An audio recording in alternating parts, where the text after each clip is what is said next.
Élèves de première LES, bonjour. Dans cette vidéo interactive, qui vous permettra de réviser quelques notions, mais surtout les méthodes des exercices qui peuvent être concernés par les SVT au baccalauréat, donc aux épreuves anticipées de juin qui arrivent très bientôt.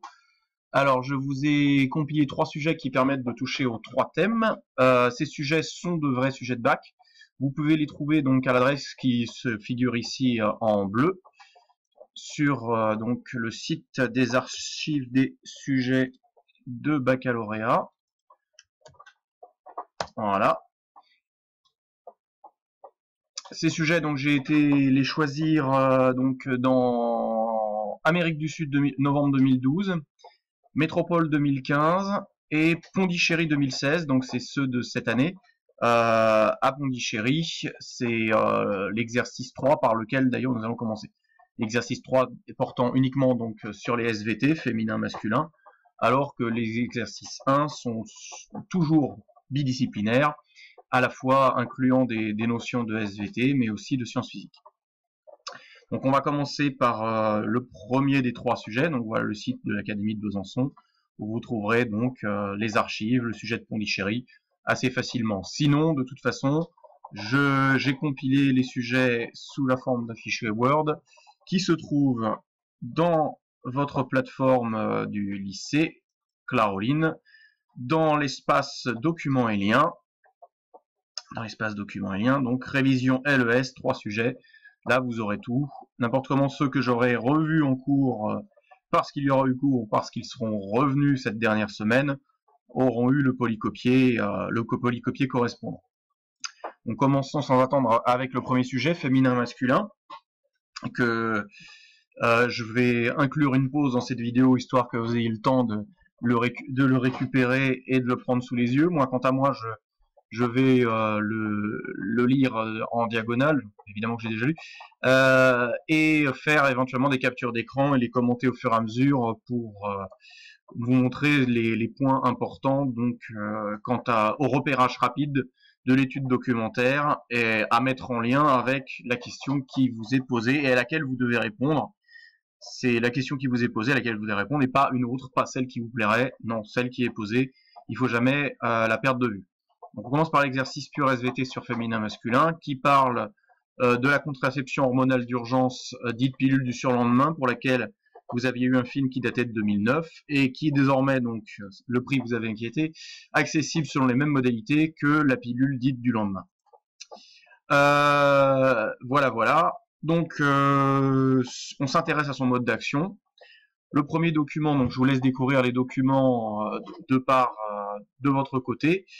Donc présente les modalités de la prise de la pilule et surtout, donc c'est important, insiste sur ces modalités d'action que l'on avait évoquées en cours pour la pilule du lendemain et précise donc qu'elle permet primo retarde l'arrivée du pic de LH. Donc, normalement, ça doit tout de suite faire tilt au niveau de vos connaissances. Pic de LH, vous devez savoir ce que ça déclenche. Ce n'est pas le cas, de toute façon, il y aura une question un petit peu plus tard. Et empêche le développement correct de la muqueuse utérine, ce qui implique aussi de savoir ce qu'est la muqueuse utérine, à quoi elle va servir et comment elle se développe au cours du cycle sexuel féminin. Vous avez en document 2 les représentations moléculaires de la progestérone d'une part, donc qui est une hormone féminine que vous devez connaître, donc vous devez connaître les rôles principaux et les modalités de sécrétion par l'ovaire. Et en comparaison, l'ulipristal, donc de prime abord, il apparaît évident que les deux molécules ont des similitudes de forme dans l'espace. Donc probablement qu'il peut y avoir soit une imitation, comme on avait vu en cours sur la vision, entre LSD et sérotonine, soit au contraire, finalement, cette imitation de forme serait en sorte que l'ulipristal empêcherait l'action de la progestérone. À la lecture attentive de l'énoncé, il semblerait que si vous connaissez bien votre cours, vous ayez déjà la réponse en regardant le document 2. Document 3, donc il vous rappelle gentiment le déroulement du cycle sexuel féminin, avec donc le développement des follicules, l'ovulation, le corps jaune. Il vous donne absolument tout, donc même si vous avez oublié des détails, là c'est vraiment cadeau. Encore une fois, ce document-là, pour exploiter rapidement, il vaut mieux avoir une connaissance parfaite du cours. Donc température du corps, sécrétion des différentes hormones cérébrales FSH, LH, et ovarienne, oestradiol, progestérone. phase folliculaire, phase lutéale. Ce sont des choses normalement qui sont parfaitement connues. Et le cycle de la muqueuse utérine, qui lui normalement a été vu en cours aussi et est censément connu. Donc voilà, l'endomètre correspond à la muqueuse utérine, ils sont vraiment très très gentils. Et question, donc à partir de l'étude, il y a eu des sauts de... Voilà, bon, je pense que vous corrigerez de vous-même. À partir de l'étude du document des connaissances, répondre aux questions suivantes. Question 1, on s'intéresse à l'efficacité de la pilule du surlendemain. Répondre à la question 1 sur la feuille annexe, souvent c'est du QCM. Donc cochez uniquement la réponse exacte.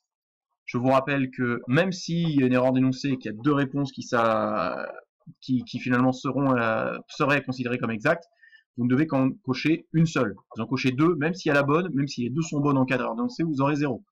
Donc une seule. Et on n'est pas aux Jeux Olympiques, hein, l'important c'est pas que de participer. Donc même si vous n'avez pas la bonne réponse, tentez votre chance. C'est pas très noble, mais voilà, tentez votre chance, une chance sur 4, c'est mieux que pas de chance du tout. Donc on reviendra sur cette question. Question 2, question 3. Question 2, donc expliquer en quoi le retard du pic de LH provoqué par la prise de l'ulipristal peut empêcher une grossesse. Question 3, lorsqu'il y a déjà eu ovulation, expliquer comment la molécule d'ulipristal agit pour jouer son rôle de contraceptif d'urgence, puisque ce n'est pas un contraceptif régulier. Nous l'avons également vu ensemble. Alors, on va prendre la première question. Je sais que c'est un simple QCM. Toutefois, derrière ce QCM, il y a normalement tout un raisonnement qui doit se mettre en place dans votre esprit et qui en plus prépare la réponse aux questions 2 et 3. Donc la première partie du raisonnement, voilà. Première partie du raisonnement, donc tout commence. À partir des données du texte, pour être pleinement efficace, la pilule du lendemain, elle doit agir, et vous le savez, à la fois sur, c'est dans les documents, le pic de LH et la muqueuse de l'utérus. Donc là, c'est le moment de mobiliser ses connaissances donc dans son esprit. Le pic de LH, donc, vous savez que il déclenche l'ovulation. Quant à la muqueuse utérine, les connaissances à apporter, elles sont un petit peu évidentes. Je vais devoir déplacer ça. La muqueuse utérine a pour fonction d'accueillir l'embryon fécondé, même si la fécondation se fait dans la partie haute des trompes, durant la phase lutéale. Et pour bien accueillir l'embryon, elle doit être dentélisée. Et la dentélisation, j'ai peut-être mis un L de trop, se fait sous l'influence de l'hormone progestérone, dont il était justement question dans le document 2. Donc ceci étant posé,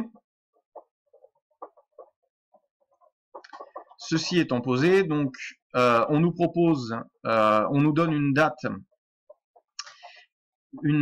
donc pour le rapport protégé ou les dernières règles, j'ai oublié, voilà.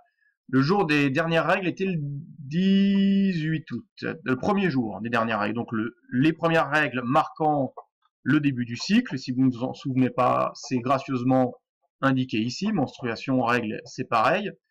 Voilà. La meilleure efficacité, ça serait avant l'ovulation, tant qu'à faire. Et donc, 18 août, 18 plus 13, on arrive au 31. Par contre, 1er septembre, ça fait J14, ça fait ovulation. Donc, on reprend. Tac. La pilule d'urgence sera plus efficace si elle peut agir sur les deux aspects, à savoir le retard du pic de LH pour retarder l'ovulation et la muqueuse de l'utérus. Donc, il faut qu'elle agisse avant l'ovulation. Donc, puisque l'ovulation a lieu à J14, la meilleure réponse est au jour 13, le 31 août. Donc tout ça pour ça, je sais, mais finalement cet exercice d'ordonnancement et de justification mentale doit se faire normalement dans vos têtes avant de cocher la première case, le 31 août. On passe à la deuxième question. Deuxième question, donc, non, ça c'est le sujet suivant. Deuxième question, expliquer en quoi le retard du pic de LH provoqué par la prise de l'ulipristal peut empêcher une grossesse. Alors là, il y a des notions de cours importantes aussi, qui sont là. Donc ça, c'est votre chapitre 20, comprendre la maîtrise de la procréation. Dans la partie rappel, on a précisé donc que la reproduction, et notamment, le point important, les gamètes, spermatozoïdes et ovules ont une durée de vie qui est limitée. En particulier, la durée de vie des spermatozoïdes, elle est de 48 heures, un petit peu plus parfois, mais elle est limitée dans le temps. Si vous ne vous souvenez pas de ça, vous ne pouvez pas construire la bonne réponse. Démonstration. D'après donc vos connaissances, d'après le cours, voilà, tac. Ah bah tant pis, je me suis trompé de diapo, c'est pas grave. J'ai dû oublier d'enregistrer une. Donc d'après mon cours, le pic de LH déclenche ovulation. Si on retarde l'ovulation, alors, on va dépasser la durée de vie limite des spermatozoïdes dans les voies génitales féminines. Ainsi, après donc 5 jours, les spermatozoïdes ayant une durée de vie d'à peu près 48 heures, les spermatozoïdes donc seront simplement morts, ils auront été détruits avant l'apparition de l'ovule. Et donc bah du coup l'ovule apparaîtra, et il n'y aura plus de spermatozoïdes pour le féconder. Cela évidemment part du principe qu'il n'y a pas eu d'autres rapports sexuels entre le moment où on a eu le rapport incertain ou non protégé et le moment où on utilise la pilule du surlendemain. Mais bon, ça on n'est pas forcément obligé de le préciser. Juste une pensée qui me vient au passage. À mon avis, si vous l'écrivez en plus, si vous en avez le temps, ça ne peut être que valorisé. Question 3. Voilà. Lorsqu'il y a déjà eu ovulation, expliquez comment la molécule d'ulipristal agit pour jouer son rôle de contraceptif d'urgence. Donc là, tout se joue sur justement le document 2 et le document 1. Document 2, on avait déjà mis en exergue le fait que l'ulipristal et la progestérone avaient beaucoup de ressemblances. Alors là, de deux choses l'une, où l'ulipristal imite la progestérone, auquel cas il a les mêmes effets, et notamment des effets donc d'aide au développement de la dentélisation de la muqueuse utérine. Or là, bah non. On nous dit clairement, elle empêche le développement correct de la muqueuse utérine. Donc ça veut dire que l'ulipristal agit de façon antagoniste à la progestérone, ou empêche simplement la progestérone d'agir, un petit peu comme le fait la pilule abortive qui permet l'avortement, le RU 486. Mais là, c'est une pilule du surlendemain, ce n'est pas une pilule d'avortement. On n'a pas à entrer dans ces considérations, c'est juste par acquis de conscience, histoire que vous ne confondiez pas les deux. Donc question 3, d'après le cours, la muqueuse utérine, donc il faut le rappeler, a pour rôle d'accueillir l'embryon fécondé durant la deuxième phase du cycle, la phase lutéale. Or, d'après le document 2 et mon cours, le corps jaune donc sécrète une hormone, la progestérone, qui stimule la dentélisation 3L, là c'est beaucoup trop, de la muqueuse utérine et a un effet calmant aussi sur le muscle utérin. C'est là-dessus que joue le RU 486. J'ai écrit, à mon sens, finalement, le dernier aspect, c'était pas indispensable de le rajouter. Ça fait pas de mal, mais je ne pense pas que ça soit attendu.